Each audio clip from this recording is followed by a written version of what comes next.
With over 18 million subscribers on YouTube, the #1 spot on podcast streaming platforms, and a massive catalogue of unforgettable interviews, the Joe Rogan Experience has become a massive cultural phenomenon. However, for every awesome and loved guest on the podcast, there's an equally awful one viewers can't help but hate. People listen to you, and they're going to listen to you for a long time. But this is what I hate. This is what I hate. Because then it's like, Candace, you have to have a formed opinion on everything. No, you don't have to have a formed opinion on everything. What you do have to have is the ability to know when you don't know what the But I just said that. Hi, I'm the InternetAnarchist. I create weekly YouTube documentaries, and today we'll be dissecting the stories behind the most loved and hated Joe Rogan guests, who they are, and why they were either infuriating or inspiring. Speaking of inspirational people, David Goggins' first appearance on episode 1080 of the podcast was an eye-opening experience for both Joe and the viewers, with the bulk of the interview being spent on examining what it takes to stay mentally resilient and disciplined for years. Viewers got a no BS formula for making their lives better. How'd you become that guy? You know what? I grew up not that guy. Yeah. So a lot of people put a title on me. They want to, they see me now.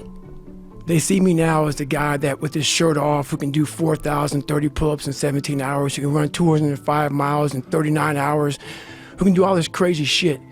But what they don't understand is they don't understand the journey that it took me to get to this point.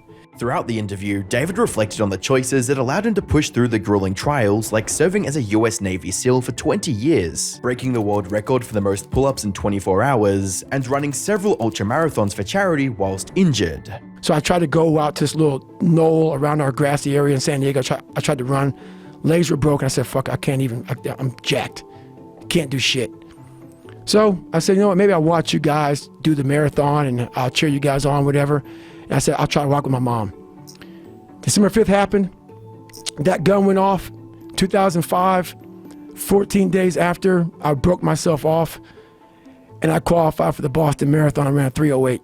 To members of the audience, David's determination to overcome near impossible challenges was an uplifting example of what is possible when someone fully commits to a goal. Naturally, clips from the podcast would go viral and inspire millions of people to become more disciplined in their own lives, with a comment stating, "After watching his interviews, he motivated me to go back to college and finish after 10 years. I graduate in May 2024. David's discipline wasn't the only thing fans admired, as they also got to see his honesty and willingness to defend Joe when he was under fire for using the N-word, with an Instagram post that read, "I've been attacked by a few people for being friends with Joe Rogan as of late. First, do I think Joe Rogan is racist? No. Was Joe wrong for saying the N-word? Yes. I know racist and can vouch for Joe. They are using race, which is a real, emotionally charged, divisive subject, as a smokescreen for the real issue, and that is what pisses me off. If you have an issue with someone, let that be the issue. Don't hide it behind something else." Fans would resonate with David's ability to look past the politics of the situation and point out the real underlying problems. As a commenter would state, "As much criticism I can agree with Rogan, I saw someone criticizing Joe and they said, quote, all of Joe's right-wing nuts he has on, like David Goggins, unquote. Goggins has got to be one of the least politicized dudes Joe has ever had on. While David's physical and mental feats were impressive, some viewers couldn't help but be concerned over the potential downsides of his stay-hard mindset. David already had several knee surgeries, and it's possible that continuing to work at that intensity would yield even more health complications. With a reply on a Reddit thread reading, "He's probably going to end up like Ronnie Coleman, in physical therapy and getting surgeries just to walk in his later years. Yes, achievement is great, but the mind is always capable of being stronger than the body. You gotta recognize your limits." Physical limits aside, David's work ethic and commitment to facing the harsher parts of life will always give him a place in the heart of fans. Unfortunately, the same couldn't be said for Amy Schumer, a comedian who destroyed her career by becoming complacent and blaming everyone else for her failures. In her early career, Amy was seen as a talented, up-and-coming comedian who was well respected by the wider comedy community and the Joe Rogan Experience fanbase. Amy's comedic skills and creative banter were so good that Joe Rogan asked her to be a host on her first appearance back in 2013. Do our podcast on a permanent basis, please. Yeah, you should. We want to make you famous. Here. You can live in the studio. We can make you famous, for real. Okay. You're a monster. You're hilarious. Thank you. I'm gonna move here, you guys. Right, you were throwing Fuck it out. New York. You were throwing it out as a hypothetical. No. I'm gonna show up tomorrow with my bags. Dude, Like, that's fine. I'm not throwing it out as a hypothetical. my rich and totally famous serious. papers. We'll have you on every week.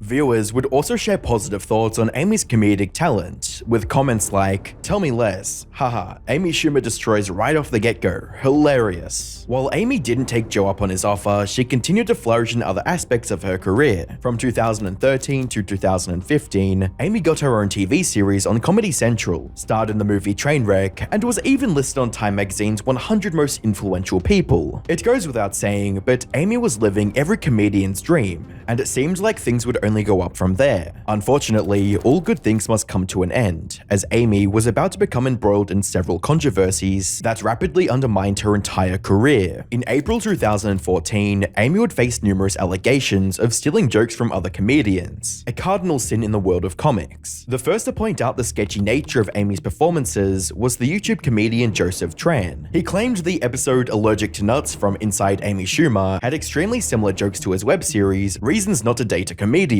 Amy Schumer did a sketch on her Comedy Central show where she gets tricked into bed by a magician. According to a Yahoo exclusive, that is the brainchild of staff writer Kyle Dunnigan, who also plays the magician. After that episode aired, quite a few of our friends messaged Lexi, George, and me, and they were all like, "Oh my god, did you see Amy Schumer's episode? Holy crap, they're doing bits from Reasons Not to Date a Magician. Hey, they stole your bits." Even though he couldn't show examples of Amy's portion, he showed clips from his web series that had similar setups and punchlines. Ooh. Ah, ooh. Ah, do, do, do, do, do, do, do, do. See some similarities?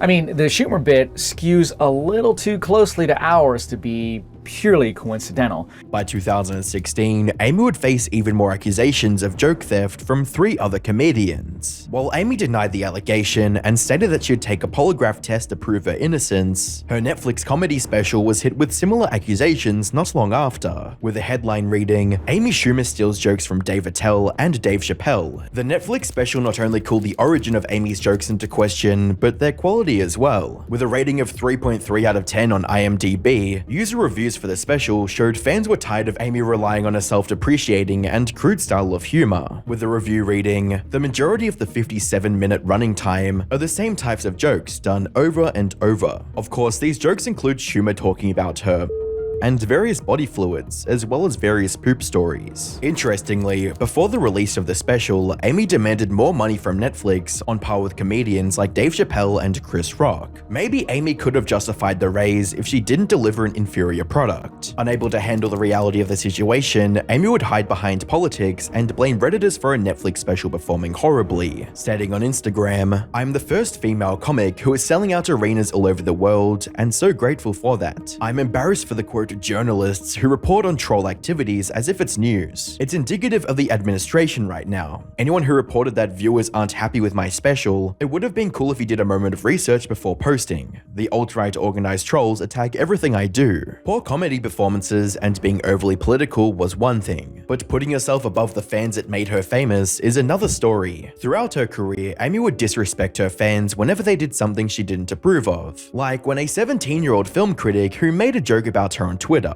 reading, "Spent the night with Amy Schumer. Certainly not the first guy to write that." To which Amy replied, "I get it, cause I'm a whore. Glad I took a picture with you. Hi to your dad." As well as when Amy refused to show her Equinox gym membership card because she was too famous. Eventually, Amy's entitlement and superiority complex derailed her comedy career and made her a figurehead for every most hated comedian list on the internet. A trait that's in stark contrast to someone like Theo Von, whose career has only been made better by his relationship with his fans. Theo Von is arguably one of the most recognizable comedians in the modern era, from his podcast this past weekend being in the top 3 on Spotify, to his appearance on almost every major podcast. Theo Von's unique brand of humor has granted him a massive audience and led a lot of people to speculate that he's the next Joe Rogan. Well, you think a wolf would attack you while you were jerking off or no? Snack. Fuck yeah, you're all pink.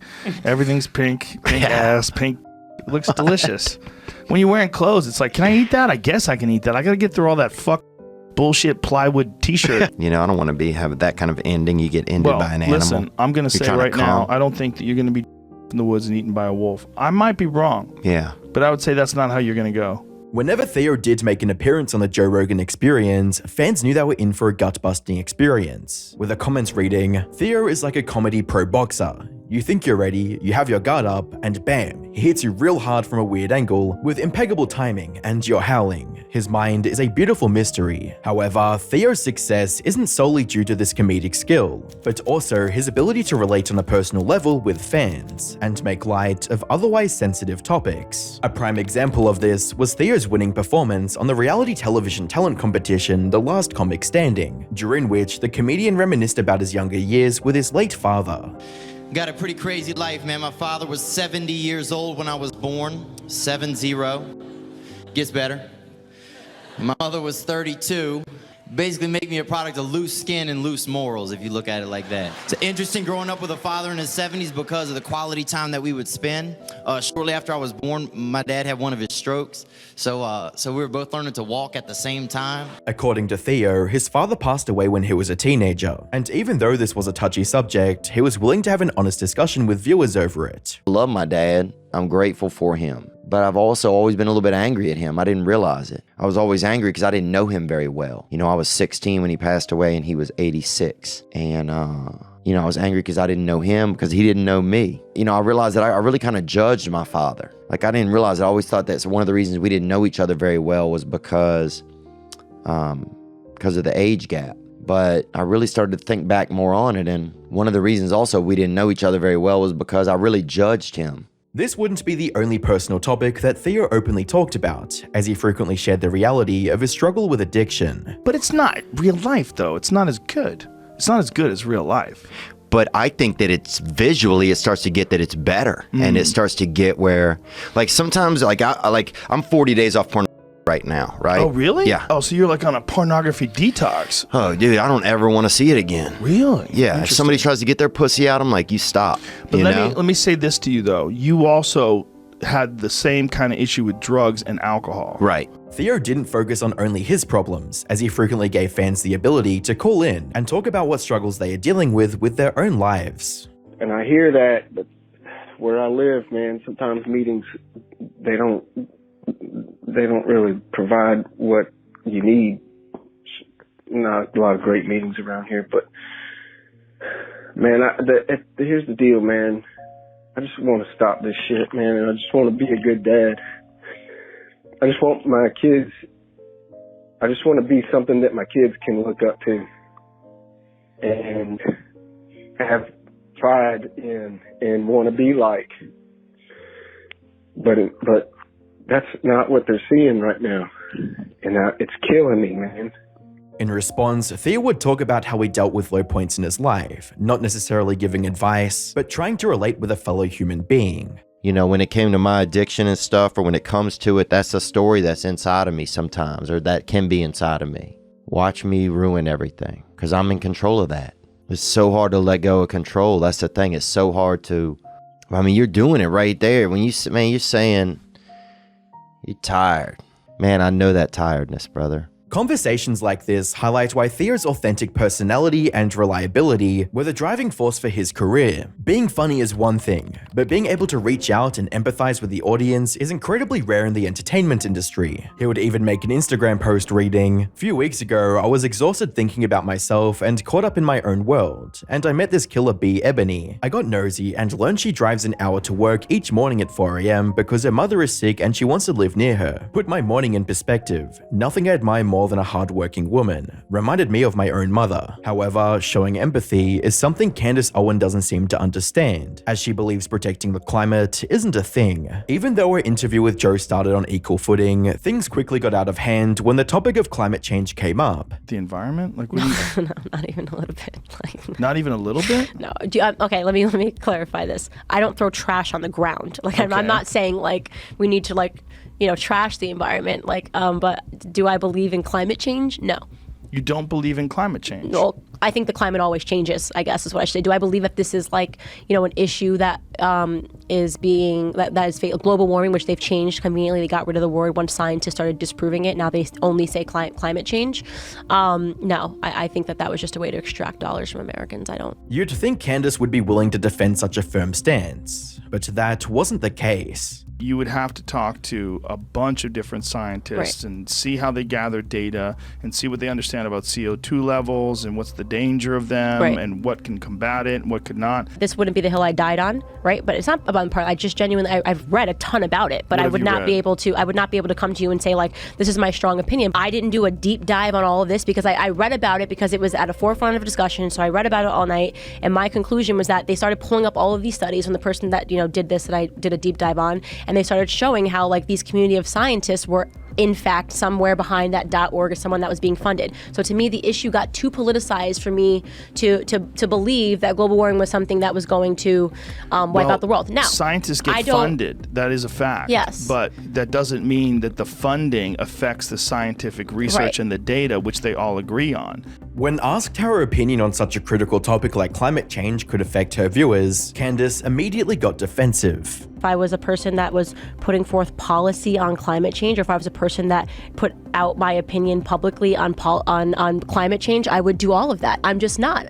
I understand what you're saying, but what I'm saying is that you're a very smart person, and people listen to you, and they're going to listen to you for a long time. But this is what I hate. But this is what I hate. But hold because on, then it's let me like, finish Candace, what you I'm have saying. to have a formed opinion on everything. No, you don't have to have a formed opinion on everything. What you do have to have is the ability to know when you don't know what the fuck you're talking about. But I just said that. Whether Candace knew it or not, the disconnect between her and Joe over climate change was only made worse by drawing political lines around the subject, a fact that fans were quick to pick up on and call her out for, with a comment reading, she says, quote, "I'm not a Republican or right-wing, I'm a free thinker," then goes on to parrot every single Republican right-wing talking point, as well as, she's a fraud and she's hustling. Remember, she said racism doesn't exist, but settled an alleged racial abuse from some politician. Woman is just finessing racist whites out of their money. Unfortunately, this wouldn't be the only time Candace's narrow line of thinking negatively affected her judgment. A good example of this was Candace praising Hustlers University for being a better form of education for children over regular university. There was this person who was doing like a bunch of digital content. I thought his content was amazing, got into touch.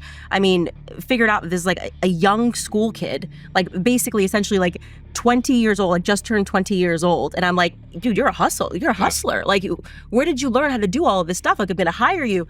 I'm like, what school did you go to? Harvard, Columbia, Hustler University. I said, excuse me? What's Hustler? I went to Andrew Tate's school and I learned how to do all of these.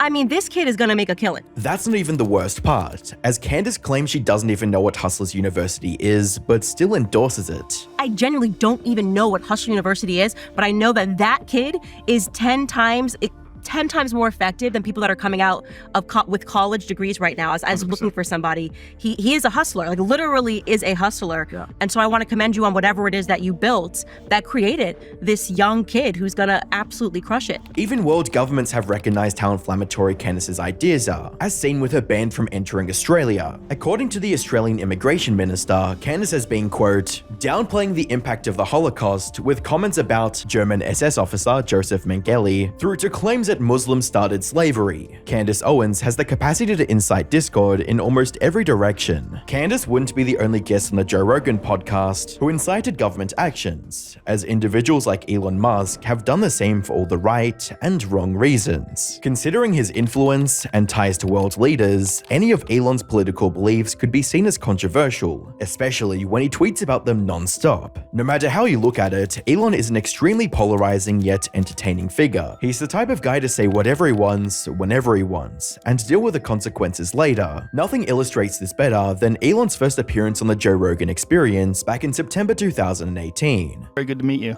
Nice to meet you too. And thanks for not lighting this place on fire. You're welcome. That's coming later. How does one, just in the middle of doing all the things you do, create cars, rockets, all this stuff you're doing, constantly innovating, decide to just make a flamethrower? Well, we didn't put a lot of time into the flamethrower. This was an off-the-cuff thing. While the interview covered a wide range of interesting topics, the episode spawned one of the most iconic moments in the show's history and a massive headache for Elon's companies. Or is it a cigar? No. Okay. It's marijuana inside of tobacco. Oh, okay. So it's like pot tobacco posh. You never had that? Yeah, I think I tried one once. Come on, man. You want some of that? You probably can't because of stockholders, right? I mean, it's legal, right? It's totally legal. Okay. How does that work? Do people get upset at you if you do certain things? There's tobacco and marijuana in there. That's all it is. That episode and the resulting clips would garner over 65 million views and become a core part of meme culture, as well as tanking the Tesla stock by 6%. Elon's commitment to free speech extends far beyond viral clips, as seen with his purchase of Twitter, now X, back in 2022 for $44 billion. After the acquisition was complete, Elon released the Twitter ban on many controversial figures, like Donald Trump and Andrew Tate, along with making some major changes to advertising and monetization. While some of these changes were received positively, the majority of them caused backlash from both users and advertisers of the platform, with an article reading, "More than half of Twitter's top 1,000 advertisers stopped spending on the platform," data shows. Love him or hate him, Elon Musk is going to put his own self-interest ahead of everything, whether that be running the most chaotic social media platform out there, smoking with Joe, or going to Mars. Another individual who likes to speak their mind is Milo Yiannopoulos. Unfortunately, it has done him more harm than good. According to a Los Angeles Times article, Milo is a journalist who prides himself on, quote, upsetting the right people, and wants to, quote, push the bounds of what can be said on the internet. Viewers got a picture of what Milo meant during his appearance on the Joe Rogan podcast back in 2015. That's interesting because Hispanics don't have the guilt about slavery that white people do. So when Hispanics are running cities like Baltimore, the policing is going to be brutal. It is going. You're never going to. You will never have Hispanics seen. are going to run you Baltimore? will never have seen anything like it. Hispanics, because Hispanics are going to be the So what are the you saying? demographic majority in this They're country. They're going to run Baltimore and what? Continue the drug war? They don't have the same guilt. They don't have the white guilt that allows Black Lives Matter to flourish, right? While Joe and fans agreed with Milo on some of his points, it was clear that he was playing a character and arguing for the sake of getting a reaction, with a commenter stating, "It was very entertaining, but this guy was very contrived, and the odd leaps of twisted logic he had to come up with to justify some of his views was comical." Unfortunately, Milo's taste for controversial statements would get him banned from most major social media platforms. Eventually, the loss of his core audience did irreparable damage to Milo's online career, and made it almost impossible for him to make a living off of it, as he would be seen on Telegram claiming that he was broke. Contrary to Milo's inflammatory style of journalism, Coffeezilla prioritizes an unbiased investigation and story. With over 3 million subscribers and a $10 million studio, Coffeezilla has made a name for himself by uncovering the nature of some of the world's largest online scams, like the FTX crypto trading scandal. And so people invested in FTX thinking that this is going to be a safe platform. This kid is smarter than everyone else. He's the son of Harvard lawyers. We just sort of can't lose. And nobody paid attention to some of the red flags that were going on until ultimately it was too late. It turns out he was pilfering FTX, the customer deposits, and was using it in Alameda Research, which was his trading firm, to try to make extra money. From investigating shady influencer products to breaking down million-dollar pyramid schemes, Coffeezilla has made it his mission to expose as many con artists as possible, and fans love him for it. Loving the episode, he's an amazing YouTuber, calls out MLMs, fraud, and made Logan Paul shit his pants. Despite Coffeezilla being one of the lower profile guests on Joe Rogan, he definitely left his mark, and there was no complaints about his episode. In fact, his ability to bring Logan Paul's scams to a worldwide stage earned almost everyone's respect who watched the episode. So whilst I wouldn't consider him one of the most loved guests on Joe Rogan, I would consider him an honorable mention. Looking at only a handful of the Joe Rogan Experience guests reveals just how influential the host, guests, and events on the podcast are on internet culture. Without Joe's uncensored and unfiltered approach to podcasting, the online world wouldn't have gotten such a clear view into the minds of so many credible and controversial personalities. If you enjoy this content, subscribe for part 2.